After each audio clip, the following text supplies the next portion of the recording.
परिणामों से नाराज छात्रों का प्रदर्शन जारी है। नाहन में अखिल भारतीय विद्यार्थी परिषद ने परीक्षा परिणामों को लेकर विश्वविद्यालय प्रशासन के खिलाफ नारेबाजी की है।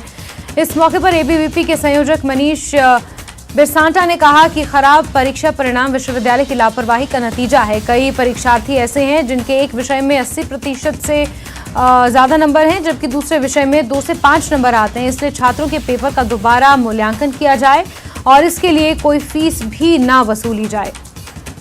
तो आपको बता दें कि छात्रों का प्रदर्शन लगातार जारी है और नाहन में भी विश्वविद्यालय प्रशासन के खिलाफ छात्रों ने यहां पर प्रदर्शन किया है।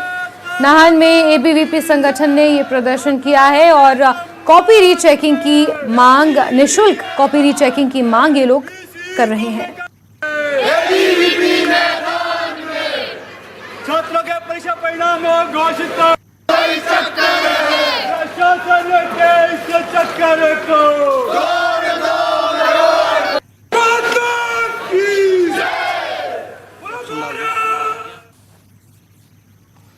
चलिए आगे बढ़ेंगे खबर मंडी से, जहां के कॉमरेड ताराचंद भवन में सीटू की राज्य सचिव मंडल की बैठक का आयोजन किया गया। ये बैठक राज्य अध्यक्ष विजेंद्र मेहरा की अध्यक्षता में संपन्न हुई, जिसमें राष्ट्रीय सचिव डॉक्टर कश्मीर ठाकुर भी विशेष रूप से मौजूद रहे। बैठक का मुख्य एजेंडा केंद्र सरकार की मजदूर विरोधी नीतियों के खिलाफ आगामी आंदोलन की रूपरेखा तय करना था। बैठक की जानकारी देते हुए मंडी जिला के प्रधान भूपेंद्र सिंह ने बताया कि केंद्र सरकार की मजदूर विरोधी नीतियों के खिलाफ अगले 5 मार्च को दिल्ली में विशाल प्रदर्शन किया जाएगा, जिसमें देश के सभी राज्यों के मजदूर भाग लेंगे। इसमें हिमाचल प्रदेश के मजदूर भी शामिल होंगे। इसके लिए हिमाचल प्रदेश के सभी मजदूर संगठनों की बैठकें दिसंबर और जनवरी में आयोजित की जाएंगी।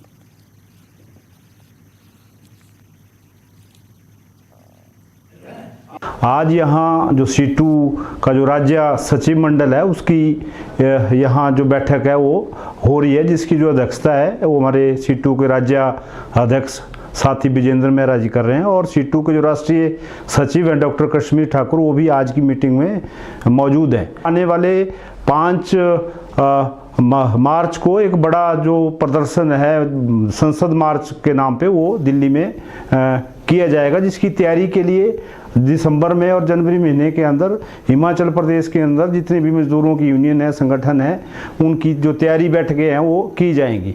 हिमाचल प्रदेश में भी एक जो मुख्य मांग हमारे सीटू के माध्यम से है वो आंगनवाड़ी जो वर्कर्स हैं उनको पिछली जो सरकार थी जो उसने एनटीटी के अंदर एक कोटा निर्धारित किया था, बाद में उसको ख़त्म कर दिया।